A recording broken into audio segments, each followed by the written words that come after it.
Mga kapatid kong mga Pilipino, ah ayon sa homily ng pare ngayong linggo na to, di ba, sabing pagbibigayan, yan, kapayapaan, yan, tatlo yun.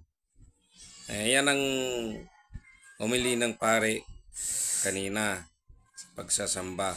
Sino man yung mga politiko na mahilig magsamba pero wala sa puso, hindi marunong sumunod sa utos ng Panginoon, ipinag-ibabaw pa rin ang kanilang mga masasamang gawain, no? Ang kanilang puso nandoon pa rin sa pangamkam, sa mga mahihirap, no? Sa mga mahihirap na tao. Ngayon, ang nangyari, sabi, kapayapaan, peace. Sabi ng pare, sabi ka sa iyong kapwa, kapayapaan or peace, di ba? Yan. Sabi mo peace, peace, peace. Peace be with you. Peace be with you. Peace be with you. Asan yung peace be with you? Pasamba-samba ka lang, pero wala sa puso. Hindi mo sinusunod ang utos ng Diyos.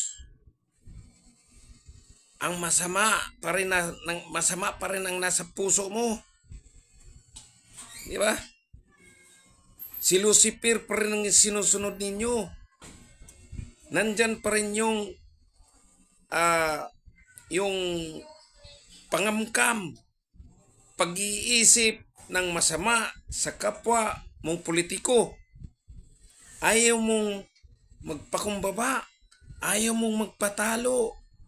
Gusto mo magmataas ka lagi, mataas ka lagi. At may kinakatakutan ka. Sabi ng Diyos, huwag kang matakot. Huwag mo silang katakutan bagkus matakot ka sa Diyos. Kung may takot ka sa Diyos, ibig sabihin, mahal mo ang Diyos. Kung mahal mo ang Diyos, ibig sabihin, takot kang gumawa ng labag sa kautusan ng Diyos. Bakit kapatid? Bakit mga kapatid? Mas sinusunod niyo pa ang kasamaan kaysa Panginoong Diyos na siyang lumikha at siyang nagbigay sa ating buhay. Bakit? Bakit? Hindi ka natatakot na mapunta sa impyerno? Hiram lang natin ang ating buhay ng Panginoong Diyos, kay Jesus Christ. Bakit? Hindi ka natatakot na gumawa ng masama.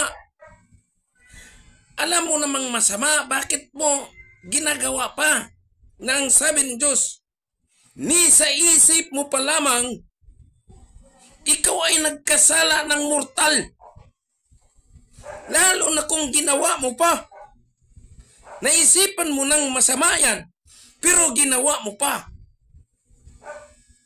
Ano bang pag-iisip? Ano bang nasa puso mo, kapatid? Bakit walang kapayapaan? Ang utos, ang humili ng pari kanina, kapayapaan. Bakit walang kapayapaan ang puso mo?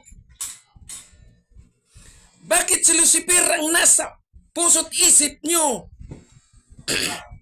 Bakit?